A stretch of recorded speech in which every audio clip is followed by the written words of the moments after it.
حضرات، اولاً ایک معروضہ ہے آپ کی خدمت میں. جملہ مرحومین کے اسماء ہیں اور ان کی ارواح کو ایک مرتبہ سورہ الحمد اور 3 مرتبہ سورہ اخلاص کی تلاوت فرما کر ارسال فرمائیں. خاتون زہرا بنت محمد حسین، علی رضا مرحوم ابن جان علی مرحوم، ڈاکٹر شکیل احمد خان ابن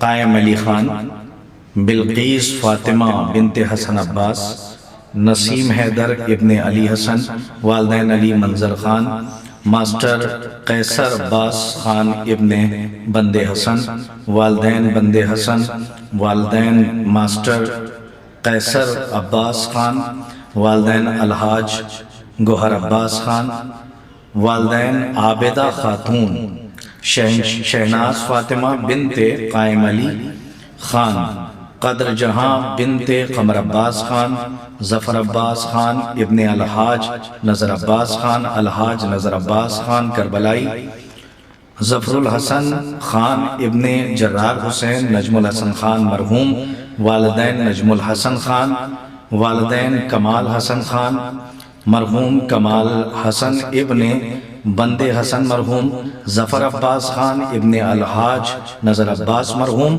اور ذوالفقار علی ابن افتخار حسین مرحوم، اور جملہ مومنین و مومنات.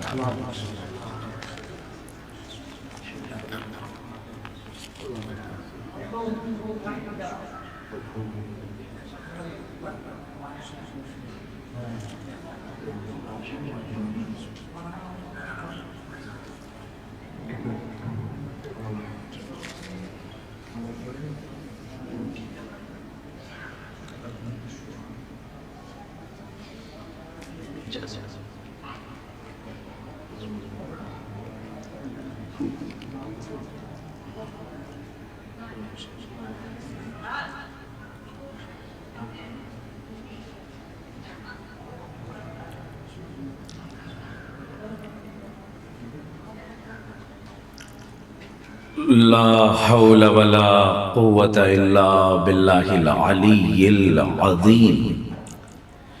بسم اللہ الرحمن الرحیم.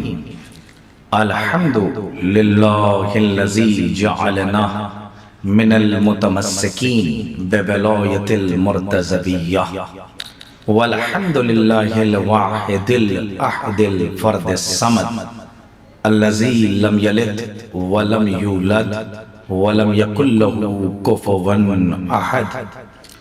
ثم الصلاة والسلام والتحیۃ والاکرام علی النبی الامی المکی المدنی الہاشمی القرشی المطلبی سیدنا و نبینا و شفیع ذنوبنا و حبیب قلوبنا مولانا مولا الثقلین جد الحسنین ابی القاسم محمد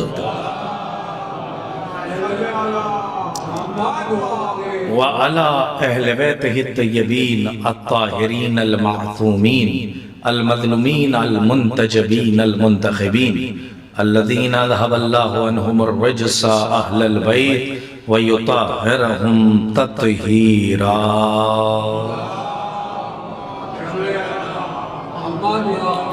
ولعنة الله على أعدائهم ومنكري فضائلهم ومصائبهم وجلالتهم وطهارتهم وشجاعتهم وعصمتهم وسيادتهم وولايتهم وغاصبي حقوقهم ومنكري عطشهم أجمعين من يومنا هذا إلى قيام يوم الدين. أما بعد، فقد قال ابا عبداللہ الحسین بسم اللہ الرحمن الرحیم مثلی لا یبایع مثلہ صلوات بر محمد.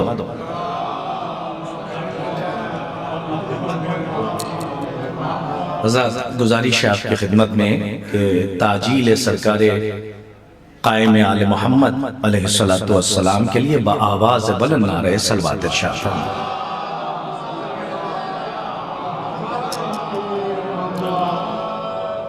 بہرحال بتوفیق الہی بتائید سرکار ابا عبداللہ الحسین علیہ السلام خدائے بزرگ و برتر کا شکر ادا کیجئے کہ اس قادر مطلق نے اور اس کاتب تقدیر نے ہمارے مقدر کے صفحے پر آج ایک نعمت میں اضافہ اور کیا کہ اس نے ایک بار پھر ہماری سانسوں کی ضمانت لے کر ہمیں کشتی نجات پر بیٹھنے کا موقع عطا فرمایا.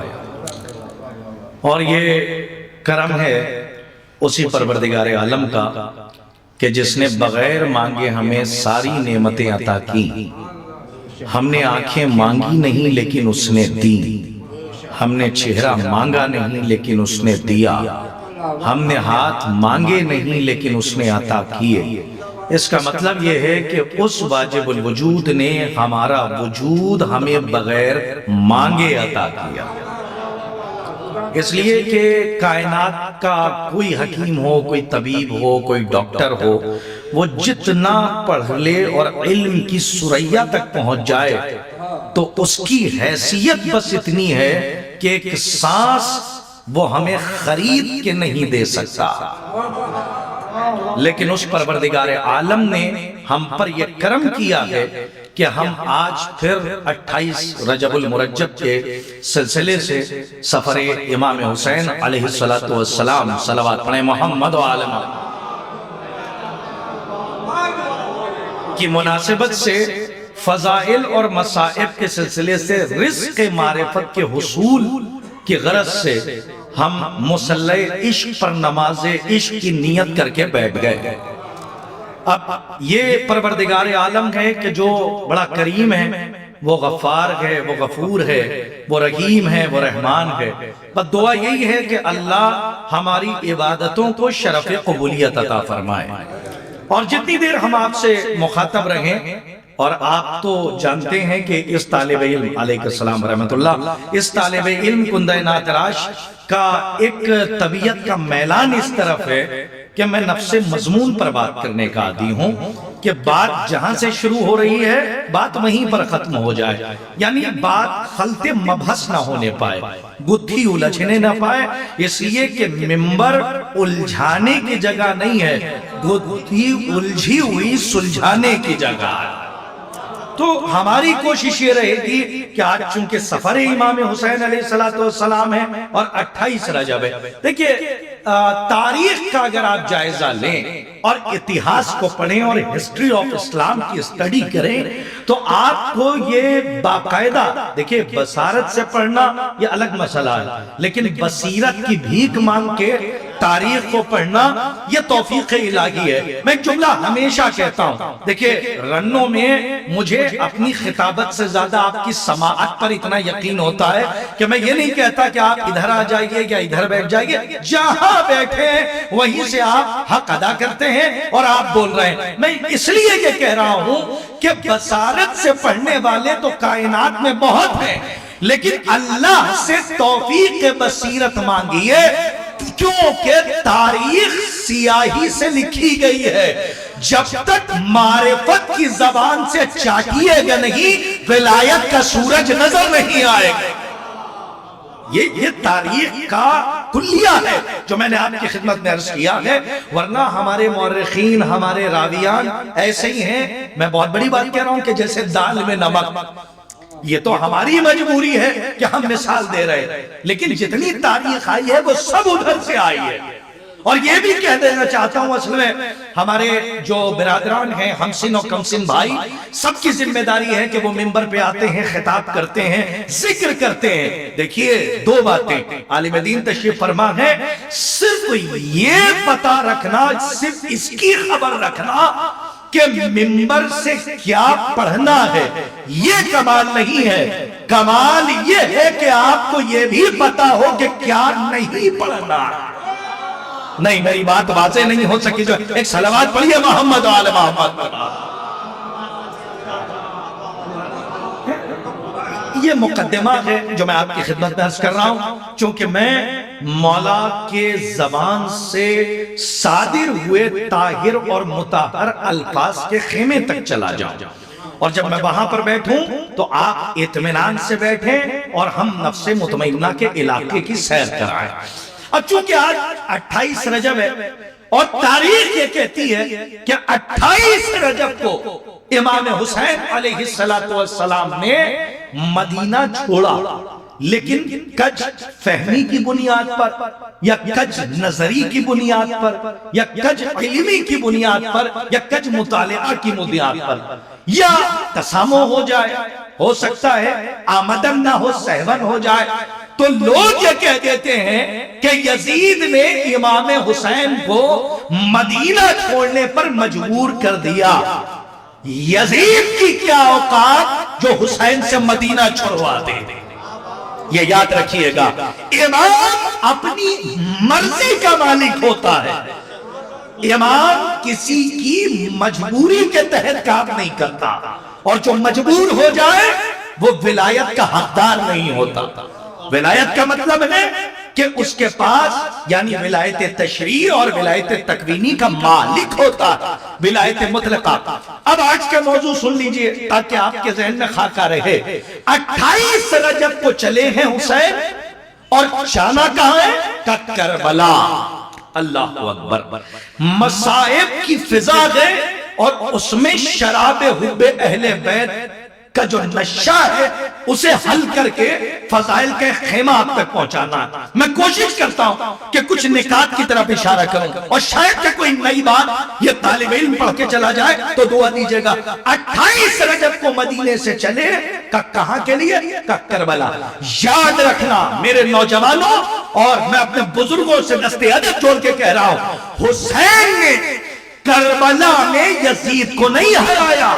میں بہت تاریخ کے جائزے کے ساتھ کہہ رہا ہوں، حسین نے کربلا پہنچ کر یزید کو نہیں ہرایا، بلکہ امام حسین نے انٹرنیشنل لیول پر، نیشنل لیول پر نہیں، کربلا پہنچنے سے پہلے حسین ابن علی نے یزید کو کربلا پہنچنے سے پہلے انٹرنیشنل لیول پر ہرا دیا تھا.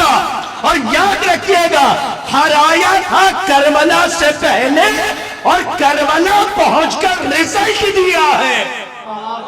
کاش کہ میری بات واضح ہو جائے، کربلا میں ہرایا نہیں ہے، کربلا میں رزلٹ دیا ہے. اور آج کا موضوع یہ ہے کہ امام حسین نے کربلا پہنچنے سے پہلے یزید ملعون کو نیشنل لیول پہ نہیں بلکہ انٹرنیشنل، میں ذمہ داری سے کہہ رہا ہوں، یہ کوئی خطابت کی چال اور لفظوں کا جال نہ سمجھیے گا، یہ تاریخ کی مبنی حقیقت ہے جو آپ تک پہنچا رہا ہوں کہ انٹرنیشنل لیول پر حسین ابن علی نے کربلا پہنچنے سے پہلے یزید کو ہرایا. ہوا کیا؟ ہوا یہ کہ 28 رجب سے پہلے. اچھا ایک بات اور آپ کی خدمت میں عرض کر دوں کہ وجہ کیا ہے کہ جب تک معاویہ زندہ رہا، زندہ لاش بن کے، سلامت رہیے اہل زبان ہیں یہاں پر اور بڑی قدریں ہیں آپ کے ہاں زبان کی، تو زندہ لاش بن کے جب تک وہ چلتا رہا. اصل میں ہمارے یہاں سوال یہ ہوتا ہے کہ جب امام حسن مجتبی علیہ السلام نے سلامت رہی صلح کر لی تھی، تو امام حسین کو کیا ضرورت تھی کہ وہ تلوار نکال اسی صلح پر باقی رہتے؟ توجہ سے سنیے گا.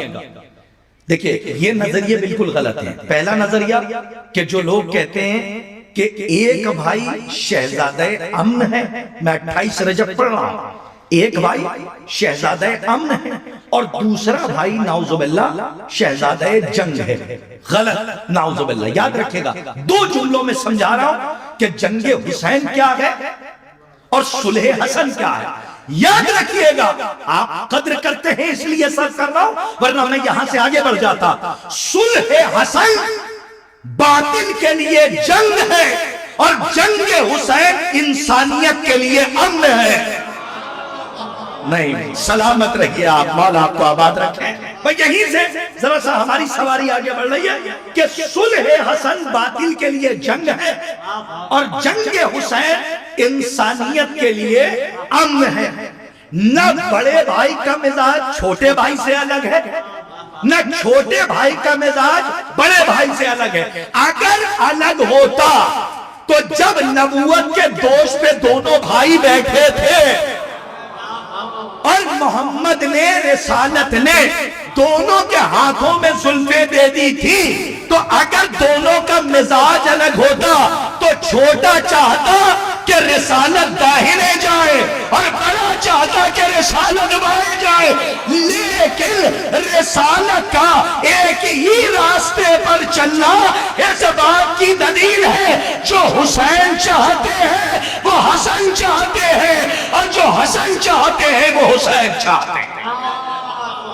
ایک صلوات پڑھیں محمد والا۔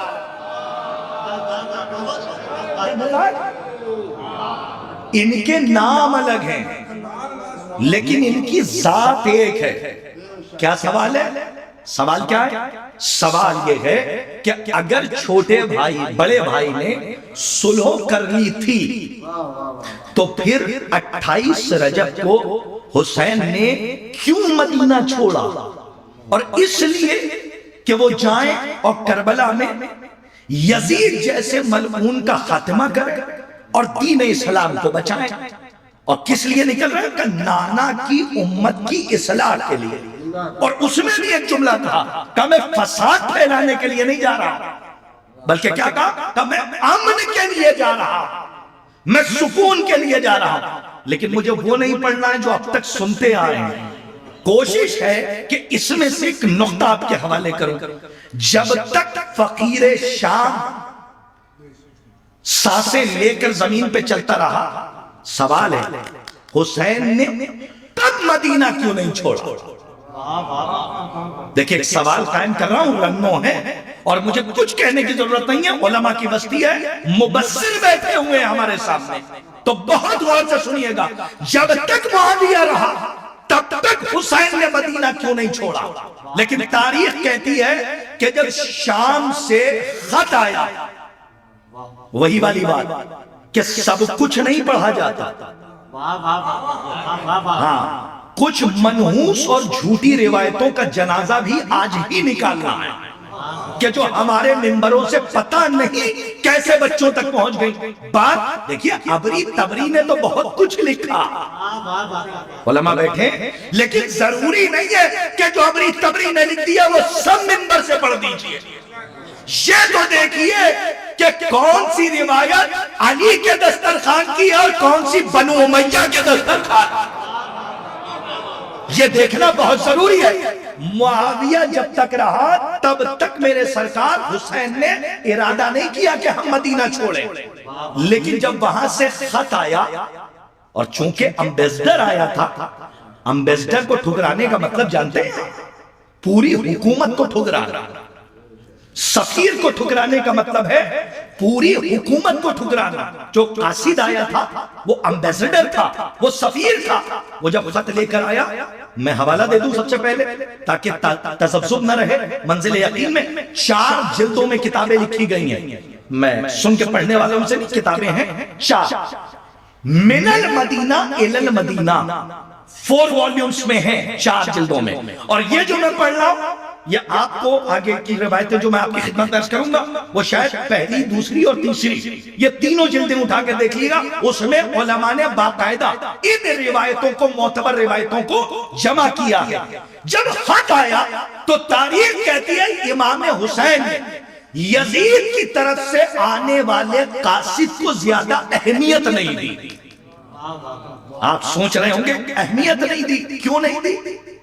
کیونکہ یزید کی طرف سے آیا تھا، ذلیل کی طرف سے آیا تھا۔ دیکھیں میں حدیث کی طرف اشارہ کرنے جا رہا ہوں، ذلیل کی طرف سے آیا تھا۔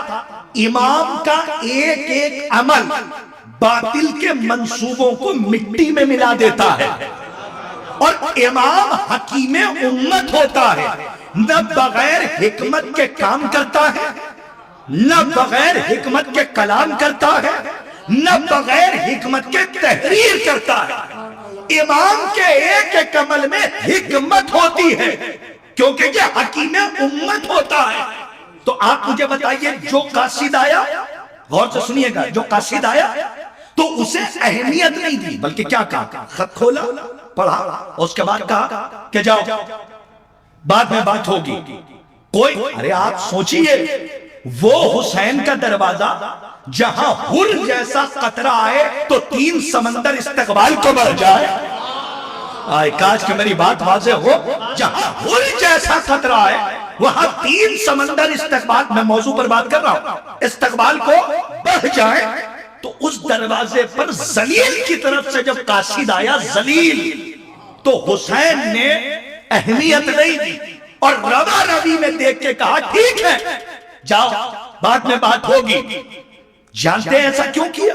جائیے پڑھیے گا، ذمہ داری سے کہہ رہا ہوں، مولا کی حدیث ہے، پہنچ گئے تو شاید کہ ایک حصہ یہی پہ ختم ہو جائے۔ مولا نے فرمایا کہ کبھی کسی ذلیل کو ٹھہر کے دیکھنا نہیں، ورنہ وہ اپنے آپ کو کچھ سمجھنے لگے گا۔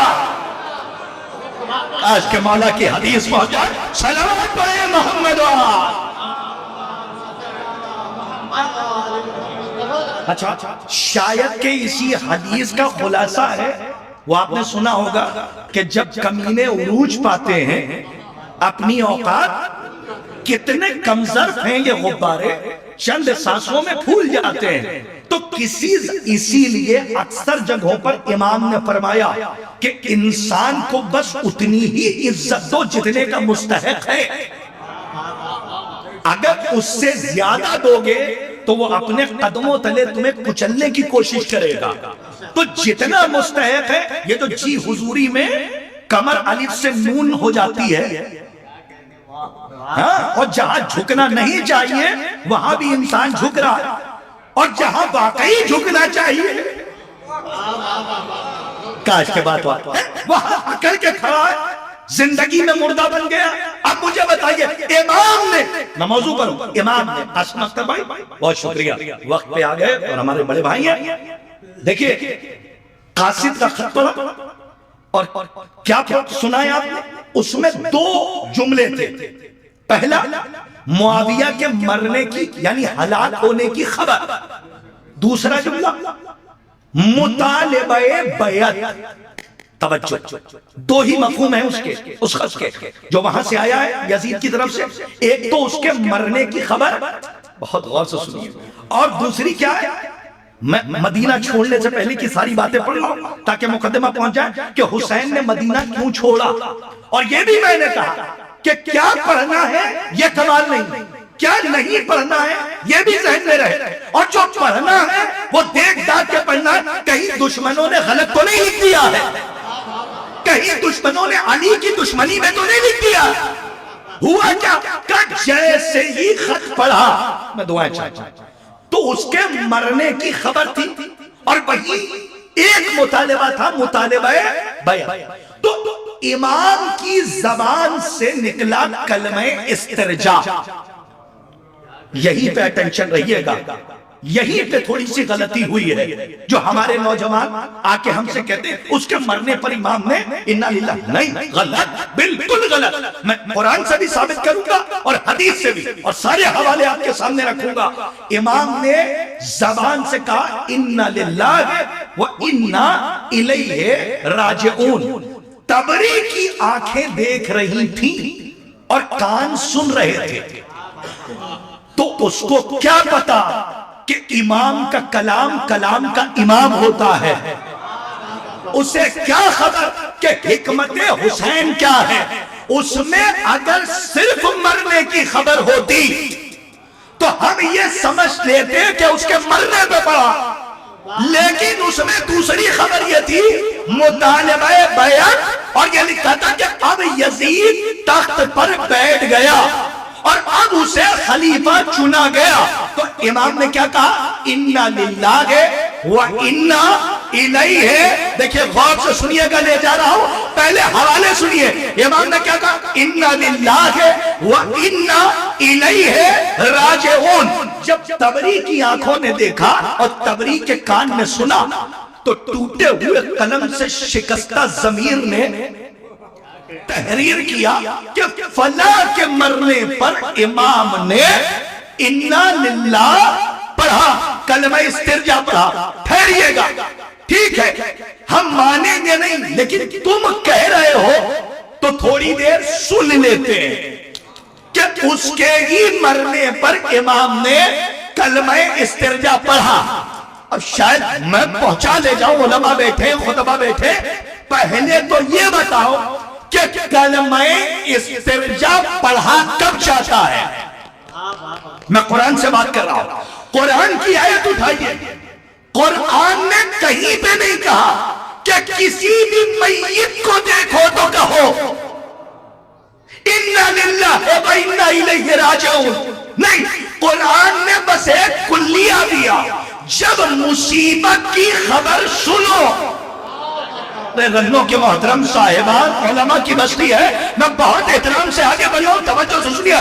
جب مصیبت کی خبر سنو تو کہو اِنَّا لِلَّهِ وَإِنَّا إِلَيْهِ راجعون۔ چلیے، قرآن سے ہم نے لیا کلیہ کہ جب مصیبت کی خبر سنی جائے گی تب کہا جائے گا اِنَّا لِلَّهِ وَإِنَّا إِلَيْهِ راجعون۔ تو اب آئیے دیکھیں کہ کیا اس کے مرنے کی خبر، میں کہاں لے جاؤں، میں حدیث کی طرف لے جا رہا ہوں، توجہ، کیا اس کے مرنے کی خبر حسین کے لیے مصیبت کی خبر تھی یا عید کا دن تھا؟ نہیں پوچھے آپ؟ ارے شیخ یعقوب کلینی رحمت اللہ علیہ نے اصول کافی میں یہ حدیث رقم کی ہے کہ معصوم فرماتے ہیں کہ اہل بدعت کی موت کا دن ہمارے شیعوں کے لیے عید کا دن ہے۔ کہاں لے جا کر میں آپ کو پہنچاؤں، توجہ سے سنیے جہاں لے جا رہا ہوں۔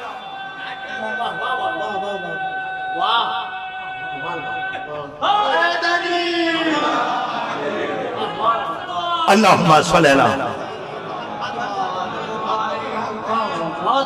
اچھا، قرآن کا کلیہ کیا ہے؟ کب مصیبت کی خبر سنو۔ اکثر خطبہ خطیب کو برداشت نہیں کرتے، لیکن ایسا خطیب دیکھا ہے جو سنتا بھی ہے اور داد بھی دیتا ہے۔ یہ ہمارے بڑے بھائی ہیں، صلوات پڑھیے محمد و آل محمد پر بآواز بلند۔ سمجھ رہے ہیں؟ تو کلیہ کیا ہے؟ کہ جب مصیبت کی، اٹینشن ہو کے سنتے رہیے، جب مصیبت کی خبر سنو تو کہو اِنَّا لِلَّهِ وَإِنَّا إِلَيْهِ راجعون۔ پہلے تو یہ ثابت کرو کہ اس کے مرنے کی خبر امام کے لیے مصیبت کی خبر تھی یا عید کا دن تھا؟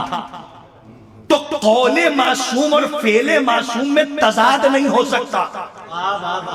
جب امام نے یہ کہہ دیا کہ اہل بدعت کی موت کا دن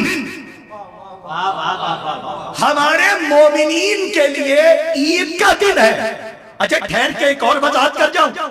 اب اگر کوئی 22 رجب اور دسترخوان کی دلیل مانگے، سلامت رہیے، تو بڑے بڑے واقعات نہ سنائیے گا، کیونکہ کبھی کبھی نتیجہ منطوق حدیث سے نکالا جاتا ہے اور کبھی کبھی مفہوم حدیث سے نکالا جاتا ہے۔ تو یہاں پر منطوق کیا ہے؟ منطوق ہے اہل بدعت کی موت کا دن، اور مفہوم کیا ہے؟ کہ جتنے بھی اہل بدعت ہوں گے۔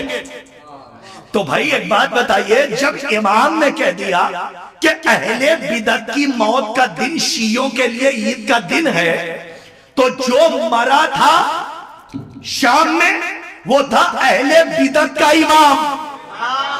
میں 28 رجب پڑھ رہا ہوں، سنیے گا، وہ جو مرا تھا وہ تھا اہل بدعت کا امام، اور یہ جو پڑھ رہا تھا یہ کون تھا؟ کہ یہ تھا مومنوں کا امام۔ تو جب اہل بدعت کی موت کا دن مومن کے لیے عید کا دن ہے تو جب اہل بدعت کا رہبر ہی مر جائے تو پھر مومنین کے رہبر کے لیے وہ مصیبت کی خبر نہیں ہوگی بلکہ عید کا دن ہوگا، کیونکہ دشمن خدا مارا گیا۔ تو امام یہ نہیں کہیں گے نعوذ باللہ اللہ کی رحمت کا نزول ہو، تبری نے یہ بھی لکھا ہے، لیکن افسوس یہ ہے کہ ہمارے ہی خیمے کے کچھ لوگ ہیں جنہوں نے جب کتابیں لکھی تو میں نے خود پڑھا کہ وہی تبری کی روایت مینو ال لکھ دی۔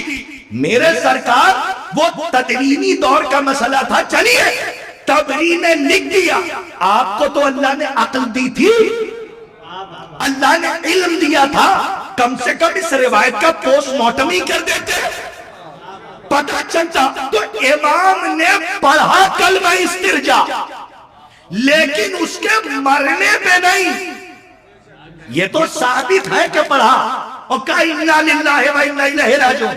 تو پھر سوال ہے کہ کیوں پڑھا؟ عنوان ہے 28 رجب کا، کیوں پڑھا؟ کہ اسی رنوں میں ہمارے حسن اکبر بھائی کا وطن ہے، اور کرتاز کربلائی نہیں، میں اپنی مثال نہیں، قاسم اختر بھائی آ کر پہلی محرم سے مولانا کے حجرے میں لیٹے رہے، اور 8 محرم کو حسن اکبر بھائی آ کے کہیں کہ مولانا اٹھیے چلیے مجلس میں چلتے ہیں، ابھی تک خبر نہیں تھی۔ اس کے مرنے پہ نہیں پڑھا، منزل عجب میں پڑھا۔ سبحان اللہ، کس میں پڑھا؟ منزل عجب میں پڑھا، تعجب متحیر ہو کے امام نے کہا اِنَّا لِلَّهِ وَإِنَّا إِلَيْهِ رَاجِعُونَ ثابت کر رہا ہوں۔ یہی لیتے رہے 8 محرم تک۔ 8ویں محرم کو مولانا حسن اکبر صاحب آئے، وہ کہے قبلہ چلیے مجلس میں، تو یہ پوچھیں پڑھے گا کون؟ کہا یہ سلمہ، سبحان اللہ، جیتے رہی آباد، کون پڑھے گا؟ کہا یہ سلمہ پڑھیں گے۔ اب آپ مجھے بتائیے کہ یہ علم کا تکیہ لگا کر خطابت کی چادر اوڑھے ہوئے،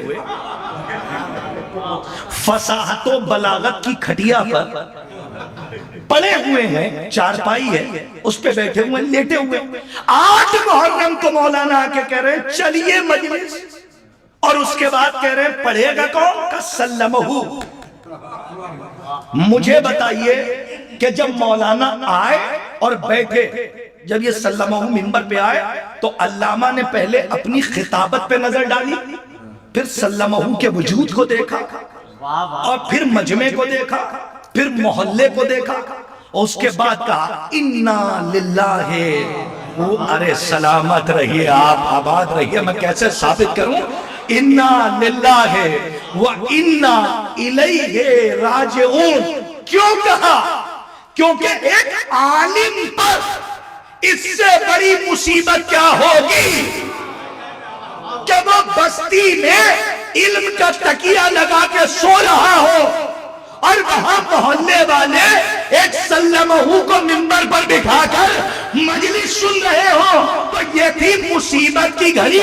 تو کہا اِنَّا لِلَّهِ وَإِنَّا إِلَيْهِ رَاجِعُونَ۔ اب سمجھ میں آیا امام نے معاویہ کے مرنے پہ نہیں پڑھا تھا، بلکہ منزل عجب میں پڑھا تھا کہ یہ دن آ گیا کہ میسورہ کا بیٹا فاطمہ کے بیٹے سے بیعت مانگ رہا۔ صلوات بر محمد یہ ہے پہلا جب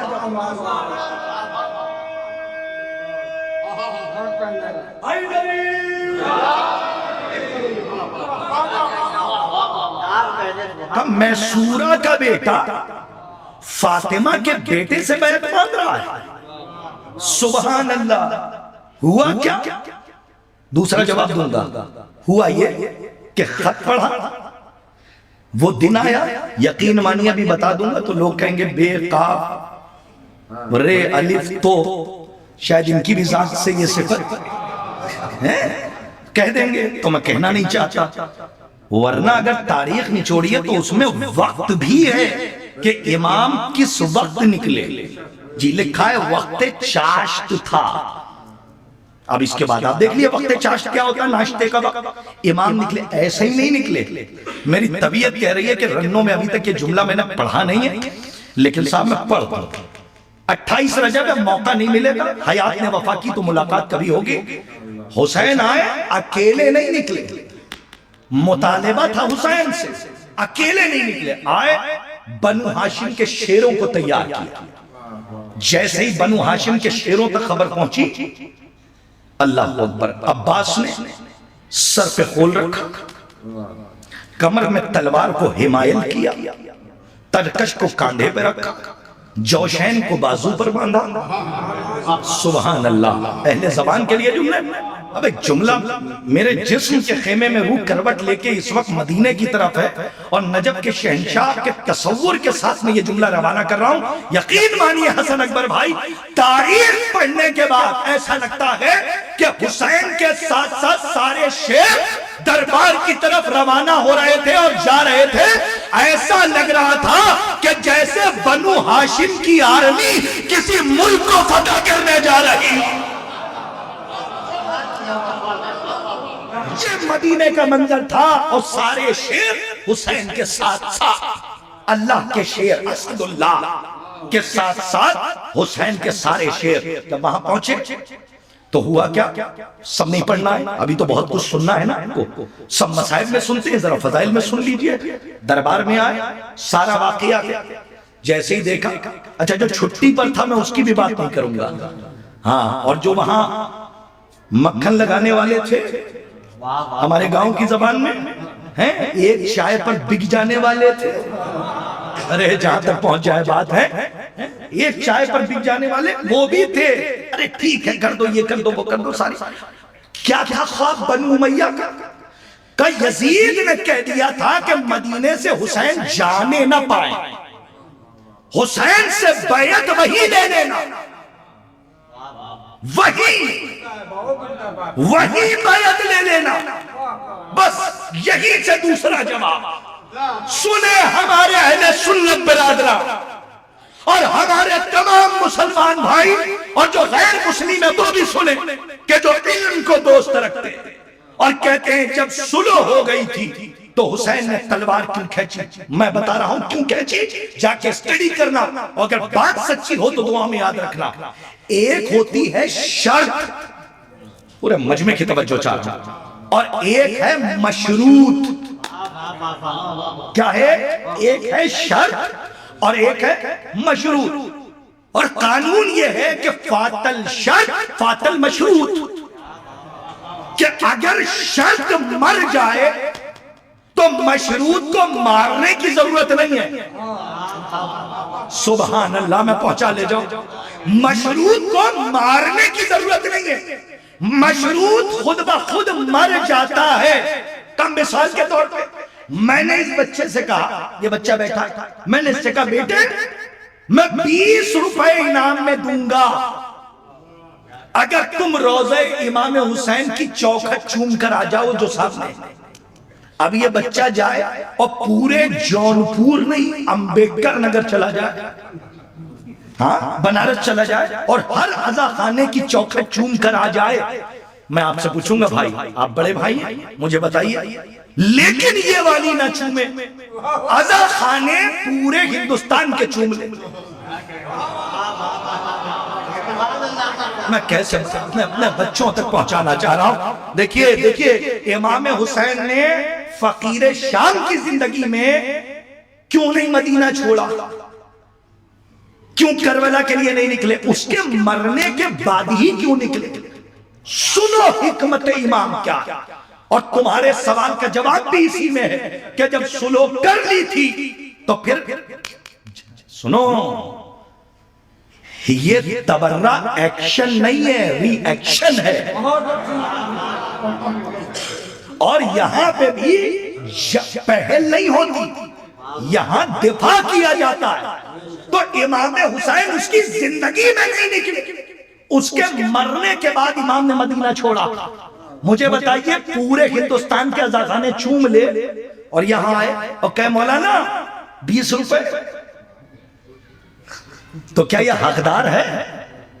کوئی بھی عاقل ہوگا کہ کیوں نہیں ہے؟ کہ اس لیے کہ سب کچھ کیا، شرط کو پورا نہ کیا۔ میں کہیں لے جانا چاہ رہا ہوں، سلامت رہیے آپ، توجہ رکھیے گا، کہ سب کچھ کیا لیکن اس نے شرط کو پورا نہیں کیا، تو اب یہ نہیں کہنا پڑے گا مجھے کہ میں 20 روپے نہیں دوں گا۔ ادھر شرط پوری نہیں ہوئی، 10 روپے یہ 20 روپے جیب میں، کہنے کی ضرورت نہیں، کیوں؟ شرط مری، مشروط خود بخود مر گیا۔ اب اور کیسے میں لے جاؤں؟ مثال کے طور پہ جیسے نیشا پور سے 8ویں امام جب جانے لگے تو کیا فرمایا تھا کہ لا الہ الا اللہ میرا قلعہ ہے، جس میں اس میں جو داخل ہو گیا وہ امان پا جائے گا۔ تو اتنے قلم اور کرتاس لے کے لوگ کھڑے تھے، امام نے آگے بڑھ کے میمل کا پردہ اٹھایا اور بڑھ کے کہا وَشَرْطِهَا وَشُرُوطِهَا، اس کے بعد ایک جملہ کہا وَأَنَا مِنْ شُرُوطِهَا۔ توجہ کے ساتھ سنیے، میں ثابت کرنا وَأَنَا مِنْ شُرُوطِهَا، اور میں لا الہ الا اللہ کی شرائط کی ایک شرط ہوں۔ کیا مطلب؟ تو امام بتانا چاہتے ہیں کہ اگر لا الہ الا اللہ سے لے کر تم نے 7ویں امام تک کی امامت کا اقرار کیا، لیکن اگر 8ویں کے روضے سے منہ پھیر کے نکل گئے، آپ پہنچا ہی نہیں، میں کہاں پہنچا گیا؟ جو پہنچے ان کو میرا سلام ہے، یہ قوم ہے نا، سلامت رہیے آپ۔ وَأَنَا مِن شُرُوطِهَا،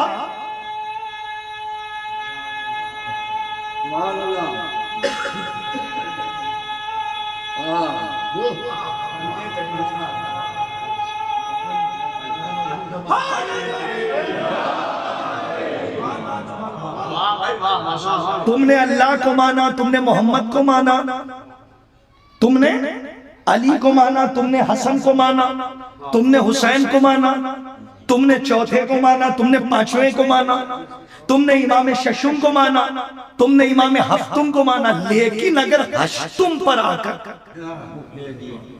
تم نے انکار کر دیا تو میں بھی وہ اس کی ایک شرط ہوں، اور قانون ہے شرط مر جائے مشروط ختم، خدا کے واسطے۔ اور میں کیا کر رہا ہوں کہ صلح ہو چکی تھی تو حسین کو کیا ضرورت تھی کہ تلوار نکالے؟ سنو جواب، صلح ہوئی کب تھی؟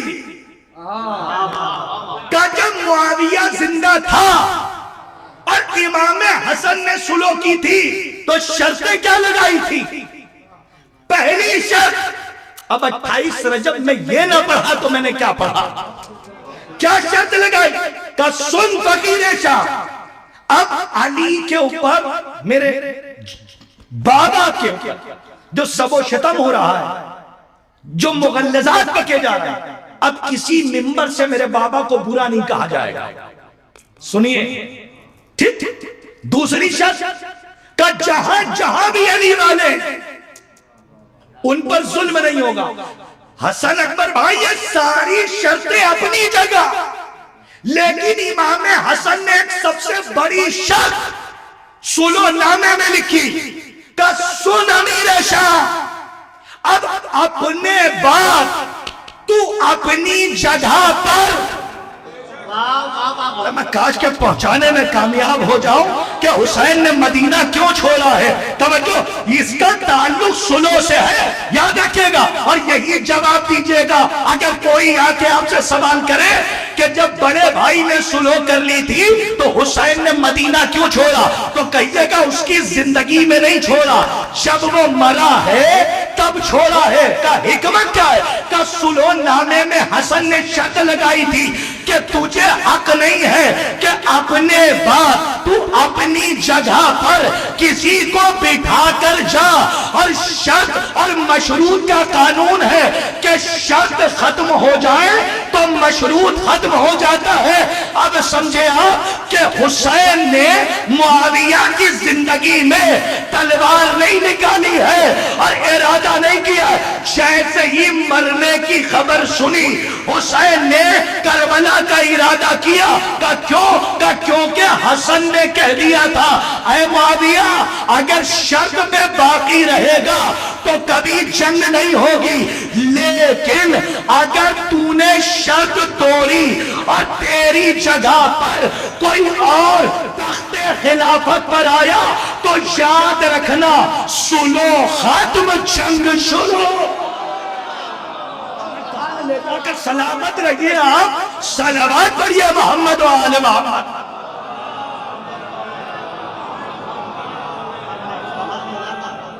یہ حکمت امام ہے، سلو ختم، جنگ شروع۔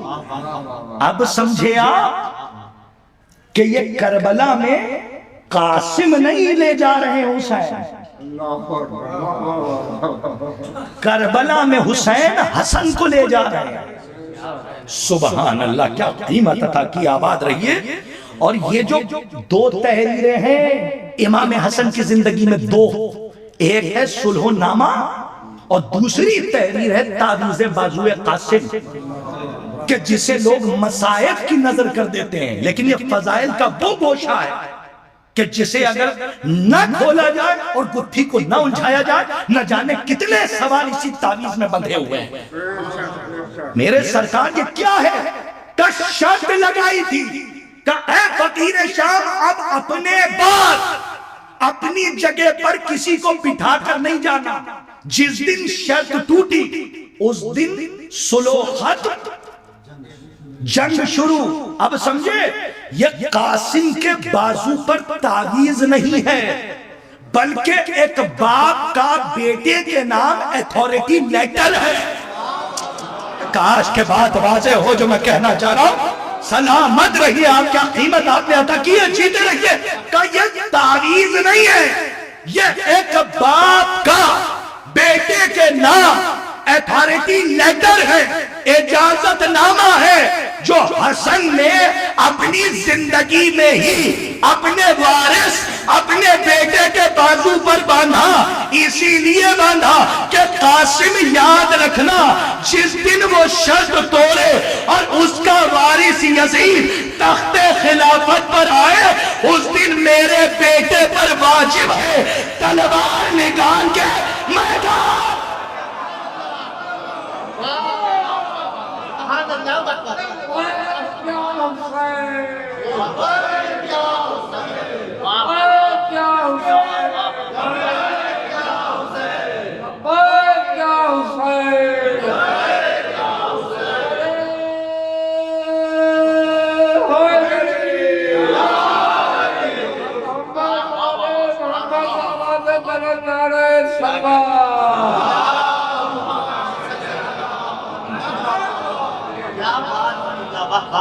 امام کا ایک ایک عمل باطل کے منصوبے کو مٹی میں ملا دیتا ہے۔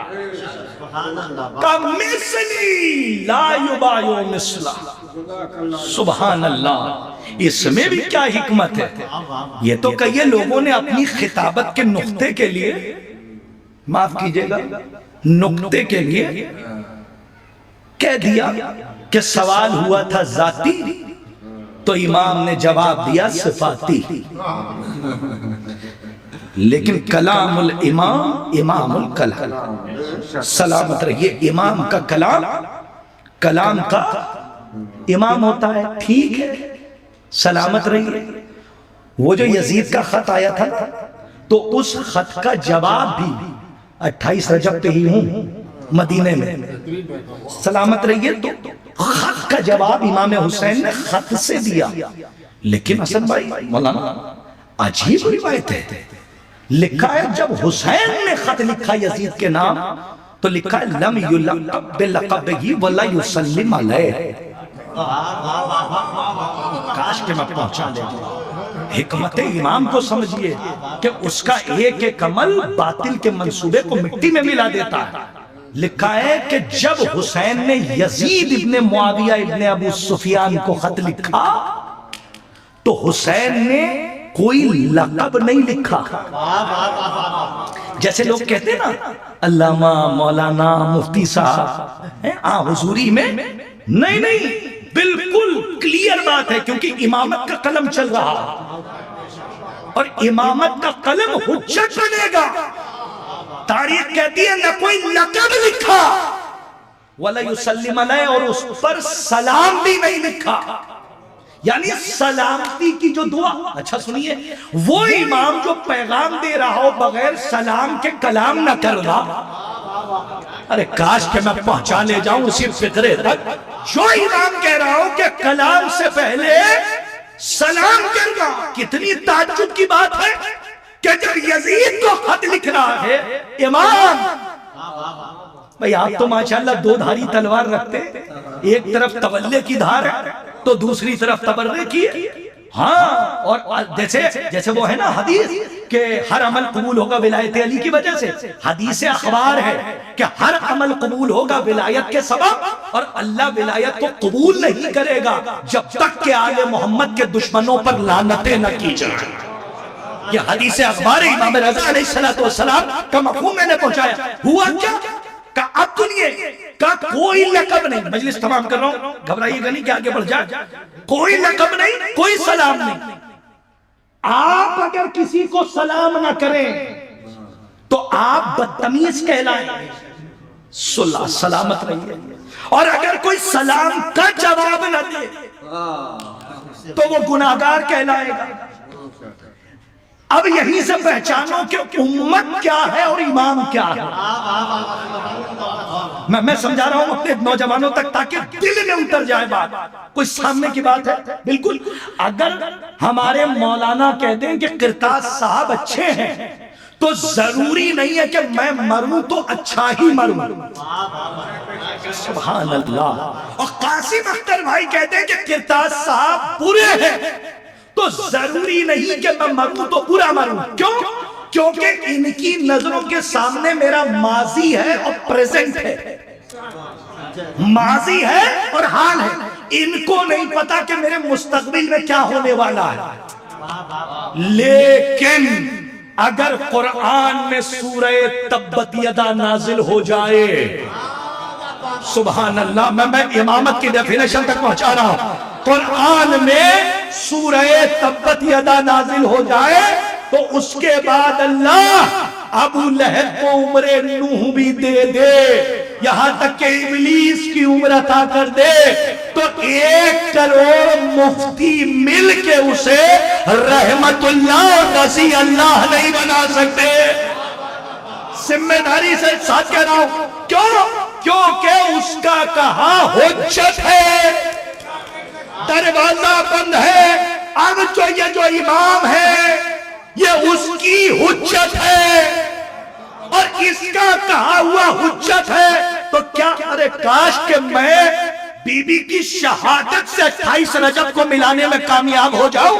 ارے سنیے عجیب بات, امام نے یزید کو سلام نہیں لکھا اور ادھر تاریخ کہتی ہے کہ بی بی زہرا نے آنے والوں کو سلام کا جواب نہیں دیا.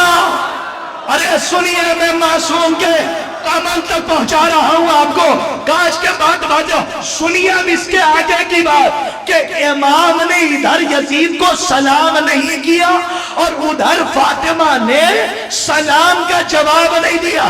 اب سمجھے آپ, حسین نے یزید کو سلام نہ لکھ کر زہرا کے قاتلوں کو یزید کی فہرست میں داخل.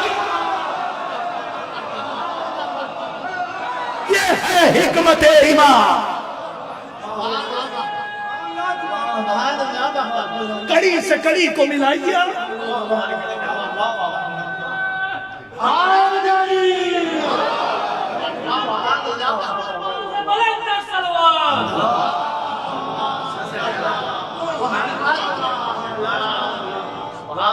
اچھا یہ بتانا اس لیے ضروری تھا کہ امام کا یزید کو سلام نہ کرنا اس بات کی دلیل ہے کہ یزید کافر نہیں تھا، رجسٹرڈ کافر تھا۔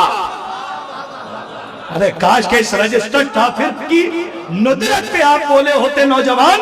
سلامت رہے بزرگ دعا دے رہے ہیں، کیا مطلب؟ اس زمانے کا کافر نہیں۔ یہ جتنے آ رہے ہیں یہ رجسٹرڈ کافر ہیں۔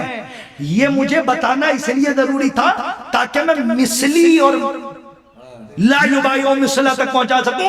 امام نے کہا یس اللہ کیا کہا؟ کہ مثلی لا یبایعو مثلا، کہ مجھ جیسا، جملے پہ غور کیجئے، مجھ جیسا تجھ جیسے کی بیعت۔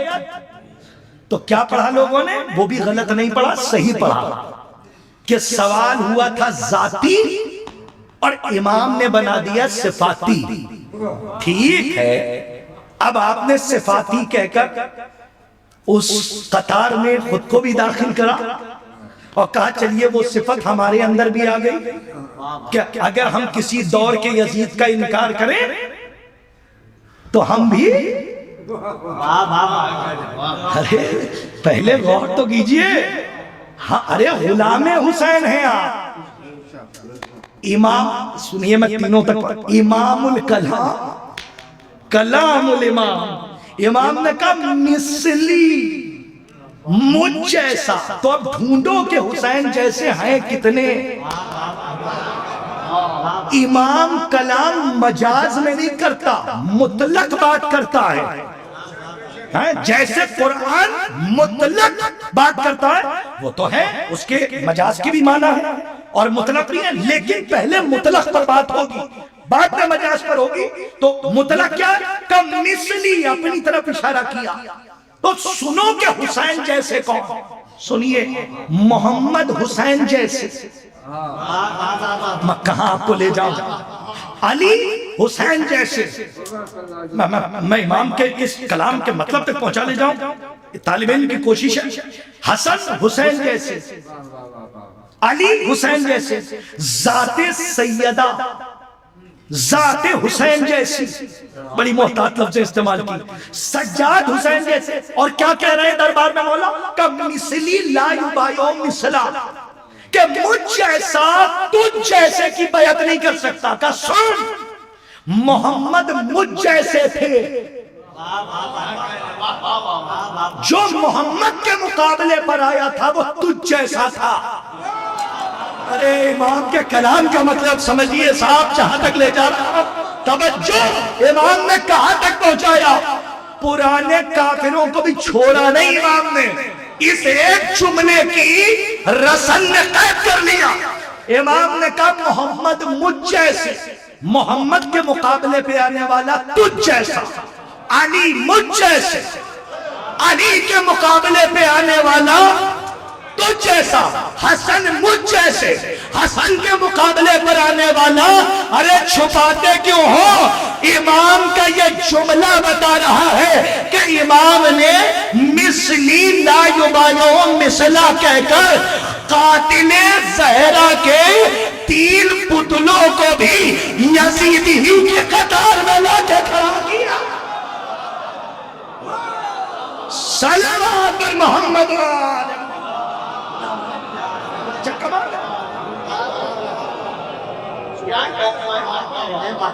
کہ نہ کل محمد نے بیعت کی تھی، نہ کل علی نے بیعت کی تھی، نہ حسن نے بیعت کی، نہ میری والدہ نے سلام کا جواب دیا، اور آج میں بھی تو جیسے کی بیعت نہیں کر سکتا۔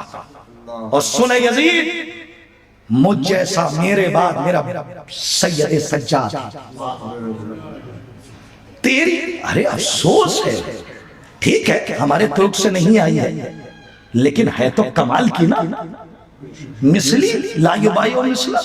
ہمارے مصدر میں تو ڈھونڈنے سے بھی شاید نہ بھی ملے، اکثر علماء نے لکھا بھی ہے، آئی تو ادھر سے ہی ہے، لیکن ہے بڑی معتبر اور بڑی کام کی چیز، اور قرآن سے ٹکرا نہیں رہی، کیونکہ حق کبھی باطل کی بیعت کر ہی نہیں سکتا، اور اگر بیعت کر لے تو قیامت آ جائے۔ اب پتہ نہیں کہاں سے خبر آئی کہ امام کی بیعت، یعنی چوتھے امام نے نعوذ باللہ ثم معاذ اللہ یزید کی بیعت کر لی تھی، نعوذ باللہ۔ تو میرے سرکار جب دربار اس کا تھا، تیر اس کے تھے، سپاہی اس کے تھے، ہر طرف موت کا ہنگامہ تھا، اس وقت تو سید سجاد نے یہ کہا یا ایوہ الخاطب، سبحان اللہ، اے خطاب کرنے والے، خطیب نہیں کہا، صفت مشبہ کا استعمال نہیں کیا کہ ذات سے انفات ممکن نہ ہو، اس میں فاعل کیا کہا کہ ایوہ الخاطب، اے خطاب کرنے والے، اے خطاب کرنے والے، حسن بھائی، اے خطاب کرنے والے، تو نے ان کو راضی کرنے کے لیے اسے ناراض، خیر اس وقت سجاد نے بیعت نہ کی تو پھر مدینے آ کے کیوں بیعت کریں گے؟ سلامت رہیے، مولا آپ کو آباد رکھے۔ امام نے 28 رجب کو مدینہ چھوڑا، اگر وقت ہوتا تو میں بتاتا کہ وہاں پر حج کو عمرے سے کیوں تبدیل کیا، صرف وہی وجہ نہیں ہے کہ دین کی بساط کو لپیٹے، نہیں، جھوٹی روایتوں کو صحیح راستہ دکھایا امام نے، صرف حج کو عمرے سے بدل کے مجلس تمام، اور پھر کربلا کی طرف روانہ ہوئے۔ میں نے کیا کہا تھا، انٹرنیشنل لیول پر ہرایا، کربلا پہنچنے سے پہلے کربلا میں یزید کو ہرایا نہیں بلکہ رزلٹ دیا کہ حق کہاں ہے اور باطل کہاں ہے۔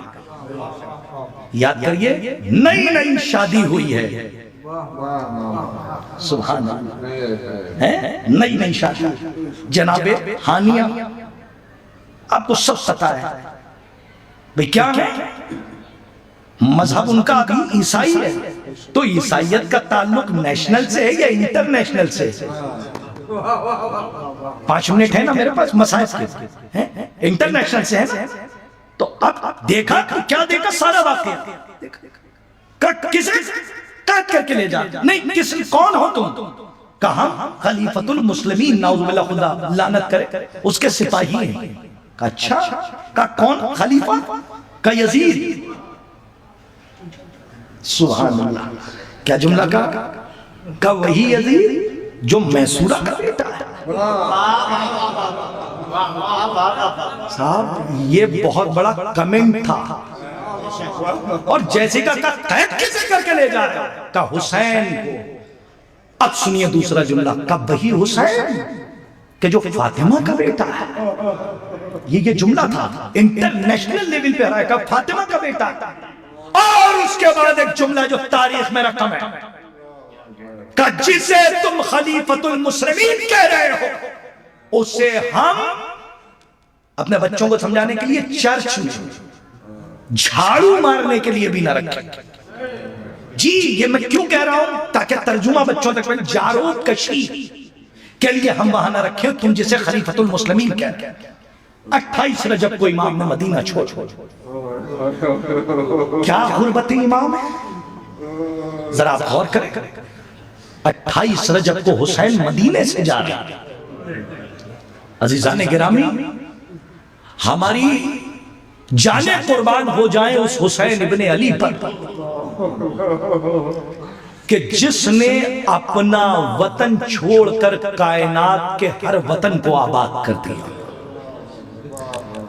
ہم سب پردیس میں ہوتے ہیں، لیکن جیسے ہی غریب الوطن کا ماہ عذاب فلک پر آنکھیں کھولتا ہے، ہمارے اندر ایک بے چینی پیدا ہو جاتی ہے کہ پردیس سے ہمیں وطن جانا کب نصیب ہو۔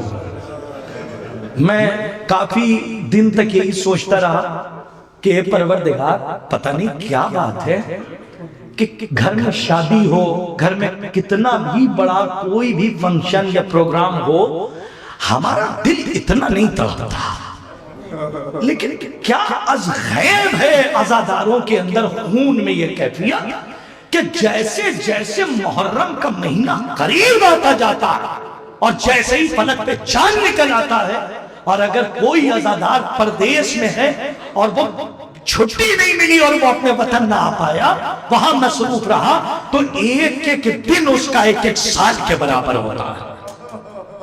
تو میں نے بارہا سوچا کہ آخر کیا وجہ ہے کہ ایام عزا میں ہی ہمارا دل تڑپتا ہے کہ ہم وطن چلے جائیں، ہم وطن چلے جائیں۔ تو ایسا لگا کہ کسی نے آ کے کان میں سرگوشی پھونکی اور کہا کہ تمہیں پتہ نہیں عزاداروں کے اندر یہ کیفیت کیوں نہ پیدا ہو؟ پہلی وجہ یہ ہے کہ حسین نے اپنا وطن چھوڑا، اور دوسری وجہ یہ ہے کہ 4 سال کی بچی تھی جو زندان شام میں بار بار کہتی تھی، اے بھوبی اماں ہمیں وطن جانا کب نصیب ہو۔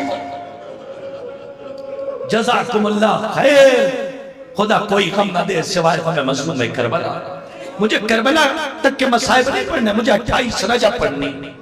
امام حسین کا سفر ہے، مسلسل آپ مصائب سن رہے ہیں، کوئی روایت نہیں ہوتی، لیکن جب نام آ جائے تو گریہ کر لیجئے گا، اللہ آپ کی عبادت کو قبول فرمائے۔ لیکن میں نے خود پڑھا ہے، تاریخ مدینہ میں نے پڑھی، اس میں روایت ہے کہ 28 سنیے، علماء کرام نے یہاں تک بیان کیا، حالانکہ یہ مجھے کتاب میں کہیں ملا نہیں، لیکن معتبر علماء سے میں نے سنا کہ جس وقت مصائب کے لیے جملہ کافی ہوگا، جس وقت جناب زینب کبریٰ سلام اللہ علیہا کا جناب عبداللہ سے ہوا، تو باپ کا حق یہ ہے کہ وہ اپنی بیٹی کے لیے کچھ کہے۔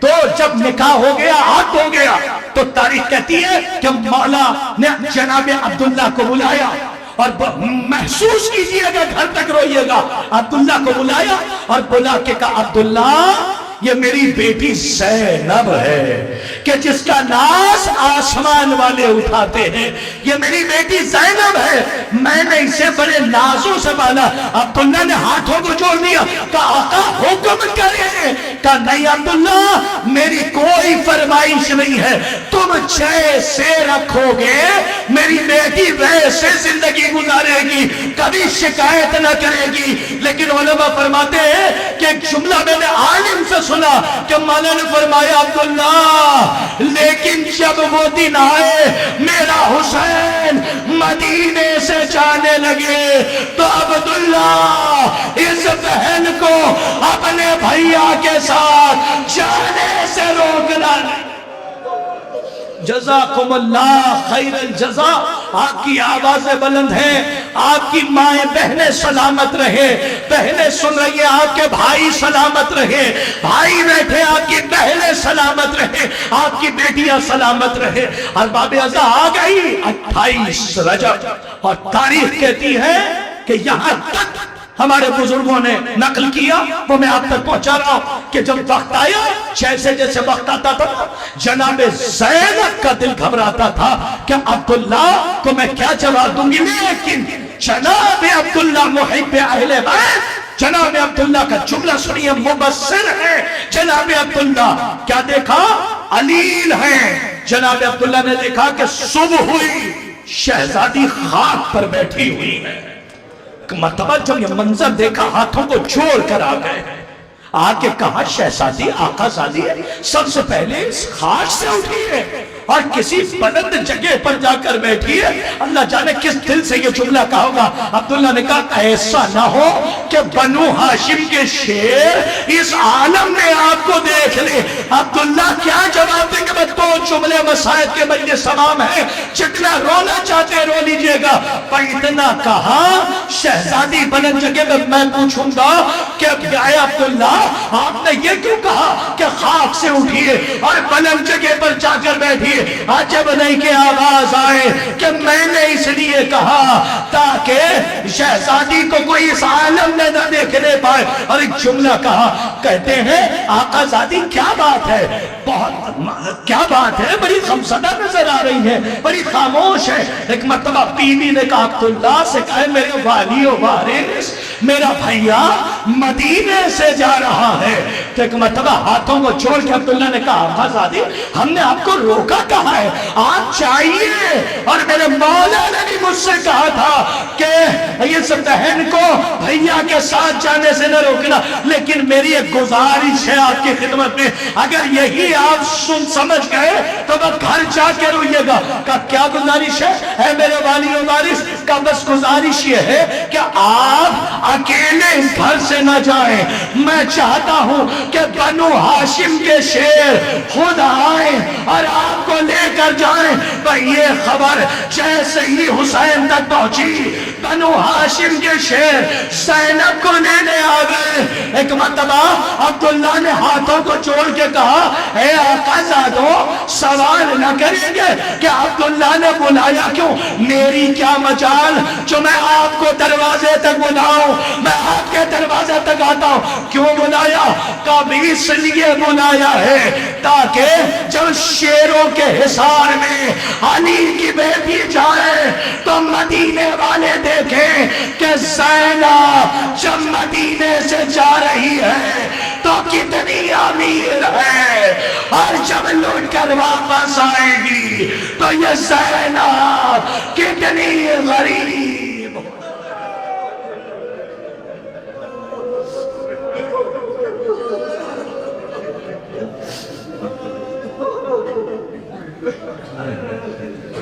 وَلَا لَعْنَةُ اللَّهِ عَلَىٰ قَوْمِ الظَّالِمِينَ وَسَيَعْلَمُ الَّذِينَ ظَلَمُوا أَيَّ مُنقَلَبٍ يَنقَلِبُونَ إِنَّ لِلَّهِ وَإِنَّا إِلَيْهِ رَاجِعُونَ رِضًا بِقَضَائِهِ وَتَسْلِيمًا لِأَمْرِهِ۔ پالنے والے اس چونکہ آج 28 رجب ہے، یوم غم ہے، 3 دعائیں ہماری بہت اہم ہیں تیری بارگاہ۔ پروردگارہ پہلی دعا تو یہ کہ ہمیں زیادہ سے زیادہ گریہ بر حسین کی توفیق عنایت فرما۔ دوسری دعا تیری بارگاہ میں ہمیں اہل بیت علیہ السلام کی معرفت بالنورانیہ حاصل کرنے کی توفیق عنایت۔ تیسری دعا تیری بارگاہ میں ہر شریف خون کی آواز ہے، پروردگارہ ہم اپنے اپنے گھروں کی چھتوں کے سائے میں رہ رہے ہیں، لیکن جب تصور جنت البقیع کی طرف جاتا ہے اور ہم یہ دیکھتے ہیں کہ شہزادی کی قبر مطہر پر کوئی سایہ نہیں ہے بظاہر، تو ہمارا وجود، ہماری زندگی گریہ کرتی ہے۔ پروردگارہ منتقم خون حسین، صدر کوثر، تفسیر کوثر، مصداق کوثر، کل کوثر، منتقم خون حسین یوسف زہرا کے ظہور میں تعجیل فرما اور ان کے خاص جانثاروں میں ہمارا شمار فرما۔ وَتَقَبَّلْ مِنَّا إِنَّكَ أَنْتَ السَّمِيعُ الْعَلِيمُ۔ ایک مرتبہ اور گزارش ہے کہ ایک مرتبہ سورہ الحمد اور 3 مرتبہ سورہ اخلاص کی تلاوت فرما کر ان مرحومین کی ارواح کو اصال فرمائیں۔ خاتون زہرا بنت محمد حسین، علی رضا مرحوم ابن خان جان علی مرحوم، ڈاکٹر شکیل احمد خان ابن قائم علی خان، بلقیس فاطمہ بنت حسن عباس خان مرحوم، نسیم حیدر ابن علی حسن، والدین علی منظر خان، ماسٹر قیصر عباس خان ابن بند حسن، والدین ماسٹر قیصر عباس مرحوم، والدین الحاج کوہر عباس خان، والدین عابدہ خاتون، شہناز فاطمہ بنت قائم علی خان مرحوم، قدر جہاں بنت قمر عباس خان، ظفر عباس خان ابن الحاج نظر عباس خان، الحاج نظر عباس خان کربلائی، ظفر الحسن خان ابن جرار حسین، نجم الحسن خان مرحوم، والدین نجم الحسن خان مرحوم، والدین کمال حسن خان مرحوم، کمال حسن ابن بند حسن، ظفر عباس خان ابن الحاج نظر عباس، ذوالفقار علی ابن افتخار حسین صاحبان کی ارواح کو اور جملہ مومنین